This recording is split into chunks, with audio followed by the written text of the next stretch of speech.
Hello to all my friends out there. Hi, you guys. Here we are again.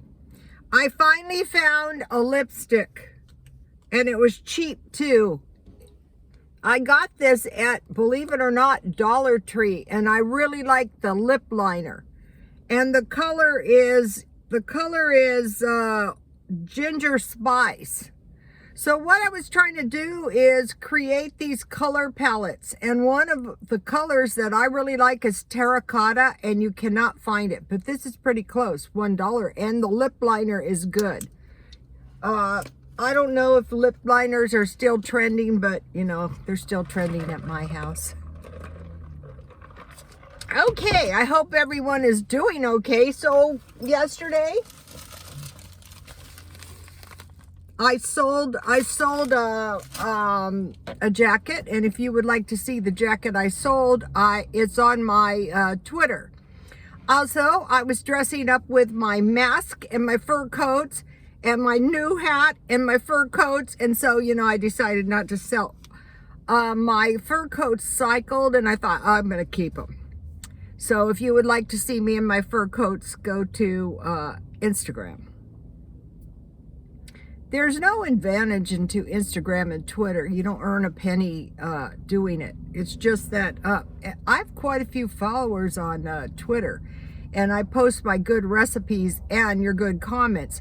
Oh, and there was a bunch of awesome comments. I have to start writing the comments down in my notebook because I forget who left them. But one of the really good comments was, Andy Warhol died of gallbladder surgery.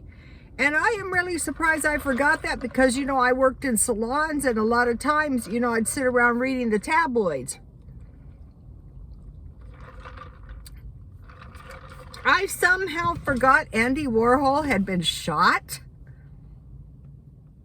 Who in the heck would shoot Andy Warhol? I gotta look this up. Anyway, so he was badly injured when he was shot.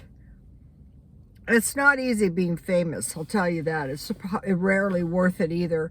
So he was fairly sick after having been shot. And so when he had this gallbladder surgery, they said, I'm going to look into this. They said he was pretty sickly anyway. And when they went in to remove his gallbladder, there was gangrene in there. And he survived, but then he died afterwards. And I had a friend like that. She was in the hospital with, it was sickle cell anemia. And she came home and she laid on her couch and, you know, died. So that's very kind of common. And now at my age, a lot of people my age are dying. That's why my poor friend, I keep praying for her. If you guys have extra prayers, pray for Luann. She's not that old. She's my age. I wrote down here, Andy Warhol was only 57 and Halston was only 58. So that's not a long lifespan. My dad only lived to be 66. My father-in-law, he was stricken with a stroke. And then when my husband died at 65, that's when my son said, I want you to retire pretty much. And I thought, well, yeah, it's pretty good idea. And so, okay, so I came up with something, you guys. Okay, I came up with it. Okay, remember I made the tuna melt? Oh, somebody said they made my tamale pie and they liked it. So, like, you know, if just one person makes it and likes it, it was well worth making the video. So I'm glad you liked it. And sorry, I forgot which one. I get quite a few comments, and they're really good and they're really helpful. You'll guys see me cooking a lot of the comments. So, okay, so I made Emerald's tuna melt, and he put his on an English muffin. It is so much yummier on an English muffin. Toast it, tuna, I heat it, you know, in the oven on broil, and then I topped it with cheese. And I thought, well, really, you know, I was thinking about it, and yesterday I made it was like the tuna melt. It was an English muffin, And I put deviled ham, cheese, and green onions. Oh, that was good. And I thought, yeah, you know, those English muffins is like 2 open-faced sandwiches, so you're not going crazy on the bread. And then there's breakfast sandwiches. So I noticed yesterday when I was at Smart and Final, the English muffins, the $4 English muffins were on sale for $2. So I thought, yeah, I'm going to up in my game now. So today I'm asking myself, do you have everything you need? Well, yeah, I do have everything I need. I have shelter. I have a house. My car has not received the deluxe car wash yet. I was going to do it yesterday and I got sidetracked. I have food and I have water. I'm going to be getting some more water. Okay, so now if you guys saw the video I did at the beginning of the month, I stocked up on a bunch of frozen food. So if you're running out of food, or you know you're wanting to save money, if you stock up on some frozen food and eat that like maybe once a week. I'm not saying every night, unless you're running out of food, then you know. That's why canned food and these dollar meals are so good. So I just bought a lot, whatever I could find. And those really stretch your budget. A lot of times at the end of the month, I will buy a big bag of fries, and those will really stock your budget. Now, I want to give you this. So here's my, is this upside down? No. Here's my sweet potato pie recipe tonight. This is an old, I've had this recipe a long time. This is the old-fashioned one, and so maybe some of you have sweet potatoes left over. See what an easy recipe it is? And you can make yourself a yummy sweet potato pie. So if you bake down your sweet potatoes until they're really, really soft, and then I have those metal screens, and you force your sweet potato through that screen, your pie is going to turn out a lot better. That's one of my tricks. Okay, my phone fed me The Secret Doctrine. And so I thought, you know, really, I think The Secret Doctrine is witchcraft, a lot of people would say. But I thought, well, let me take a look at it. You know that thing, contempt prior to investigation. And so I started listening to the audiobook, and the audiobook, when I tried 2 of them, one was a little bit better than the other because it included the text. But when somebody I was taking classes, and later on I realized the people teaching the subjects were not grasping the big picture, you know. And so when I was listening to this Secret Doctrine, I thought, you know, I think the problem is the person reading this does not have an actual grasp on the concepts. They're just reading the words. And so I found this Pablo Sender. Here it is. Anyway, I'm not saying read it, but if you want to, there it is. There's audiobooks. So when the book started,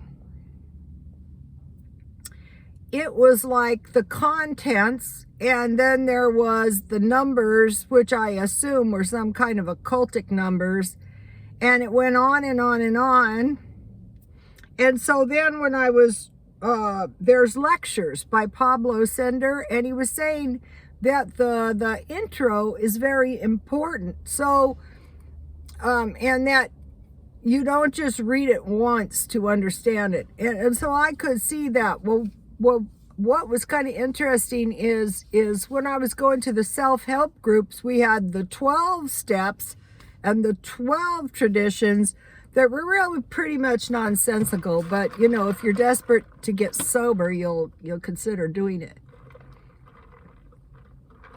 And then as you go on, you realize that, you know, when they say it's a spiritual program, that could mean anything to all different people. and you could access this spiritual dimension, which might not be desirable. One of the ladies that helped me, I was thinking about this on the way over here. She helped me, and she helped 3 other people. One was this lady I was trying to help with the food bank thing, and the results are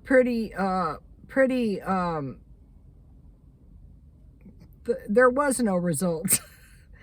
And so, but you know, we did remain friends pretty much with her until the end of her life. And so, you know, but you know, we did try, and as the years went on, and I would try, you know, to help people, and I would say to them, if you will try, just try to do this, somehow you'll be able to stay sober. And the last one I helped, and the results were not good, you guys. She was the one who went to Las Vegas and walked head on into the traffic, and she wasn't killed. And I do think the fact that she had done this inventory thing that they suggest probably helped her survive, because I said, okay, now you're standing before God with like a clean slate, you know? So anyway, I was thinking, you know, this lecture with Pablo Sender, how important the intro was. I'm going to read the book of Revelations, and there's an intro to it, and I'm going to take special note to the intro. And since he said you don't just read it once, I'm going to read it, you know, 10 times and see what comes out of it. Oh, I want to show you my watch. Okay, this is a knockoff Gucci watch. And why I love it is my arm. See how it's like a little compass? It's a knockoff. I'm not selling it. First of all, it's not worth anything. Another thing is, there was under comments that the Halston is not worth much. Okay, the H for Halston clothes, I'm going to try to get some of that perfume. I'm going to try to find some old bottles. It's possible that stuff is not worth much, but the vintage Halston is worth, if you can find anything, good luck to you. So I'm on the search, and I probably can't find anything. And I brought one more thing to show you guys before I go to mail my, okay, remember when I did the Queen for a Day thing? This is the exfoliator that I bought for like $2 at the 99-cent store. And so I don't think I explained it good. If you wax your entire body, it's going to be so much better than shaving. But I can't find my wax now. But if you afterwards, maybe a day afterwards, not right afterwards, if you take any kind of exfoliator to your arms, like if your arms are bad like mine, you have to be careful with this cheap exfoliator on your face. One of my friends, she did the mask and everything indefinitely, and she looks good all these years. But if what I do is I scrub it around in circles, not like massage, not scrub, like, you know, massage. And then you rinse it off with some warm water, and you dry yourself off. And I have big tubes of the mask, the mint mask. And if you put that on and you let it dry, really dry. So this process alone is going to take a while. Just like the Queen for a Day took me a while. I'm still messing around with that. Then you rinse it off good because it's dried into your skin, and you rinse it off. And then you take some heavy duty lotion and you rub it in. Like, this is not for your face. This is like for your body. Just your arms and your legs and your feet and your hands. And you rub it in there good. Your body is going to look so nice. If you're kind to your body will be kind to you. Okay, you guys, please like, comment, and subscribe. The comments are good. I read them. So do the other followers. And then get a notebook and write the good comments in your notebook. Okay, you guys, God bless you all.